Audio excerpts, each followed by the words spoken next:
आप सभी को भाई दूज की हार्दिक शुभकामनाएं।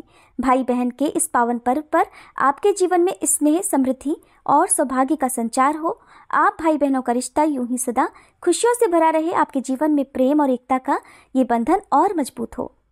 दीपावली और गोवर्धन पूजा के बाद अब बारी है भाई बहन के पवित्र रिश्ते का पर्व भाई दूज मनाने की। इस दिन बहनें अपने भाई के माथे पर तिलक लगाकर उनकी लंबी उम्र की प्रार्थना करती हैं और बदले में भाई अपनी बहनों को उपहार और शगुन देते हैं। प्राचीन ग्रंथों के अनुसार ये पर्व हर साल कार्तिक माह के शुक्ल पक्ष की द्वितीया तिथि को मनाया जाता है।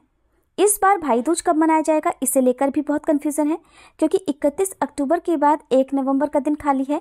हालांकि बहुत सी जगह पर 1 नवंबर को भी दीपावली का त्यौहार मनाया जाएगा। ज़्यादातर दीपावली के अगले दिन गोवर्धन और फिर उसके अगले दिन भाई दूज होता है, लेकिन इस बार ऐसा नहीं है। तो चलिए आपको बताते हैं भाई दूज का पर्व किस दिन मनाया जाएगा और भाई को तिलक करने का शुभ मुहूर्त कब से कब तक रहेगा और किस मुहूर्त में भाई को तिलक करने से बचना चाहिए। इस बार द्वितीय तिथि प्रारंभ होगी 2 नवंबर शनिवार को रात 8:23 से और समाप्त होगी 3 नवंबर रविवार को रात 10:05 पर। इसलिए इस बार केवल 3 नवंबर रविवार को ही भाई दूज का पर्व मनाया जाएगा। अब जानते हैं इस दिन रहने वाले मुहूर्तों के बारे में। 3 नवंबर को सूर्योदय सुबह 6:37 पर और सूर्यास्त होगा शाम 5:43 पर। ब्रह्म मुहूर्त सुबह 5:01 से 5:49 तक रहेगा। अभिजीत मुहूर्त सुबह 11:48 से 12:32 तक रहेगा। सौभाग्य योग इस दिन बन रहा है जो कि सुबह 11:39 तक रहेगा। बाद में पूरा दिन शोभन योग रहने वाला है। ये दोनों ही मुहूर्त बहुत ही शुभ फल देने वाले होते हैं। राहु काल शाम 4:30 से 6 बजे तक रहेगा। राहु काल को अशुभ मुहूर्तों में गिना जाता है। इस समय आप भाई को तिलक करने से बचें। राहु काल की समाप्ति के बाद या राहु काल का समय प्रारंभ होने से पहले तिलक लगा सकते हैं।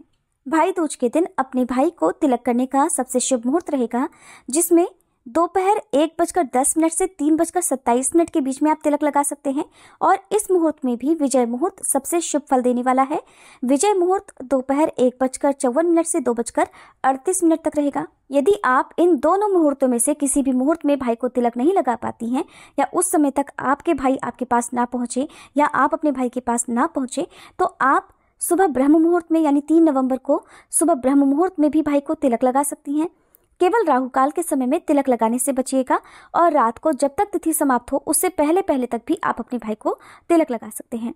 कई बार ऐसा होता है कि भाई दूज के दिन बहनें अपने भाई के पास नहीं जा पाती हैं या भाई अपनी बहनों के पास नहीं आ पाते हैं।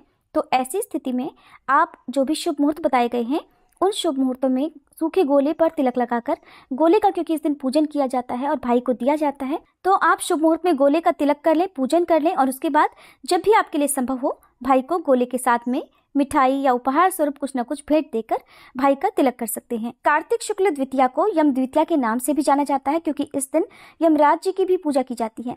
मान्यता है कि इस दिन यमराज जी की पूजा करने से भाई बहनों के पाप कट जाते हैं।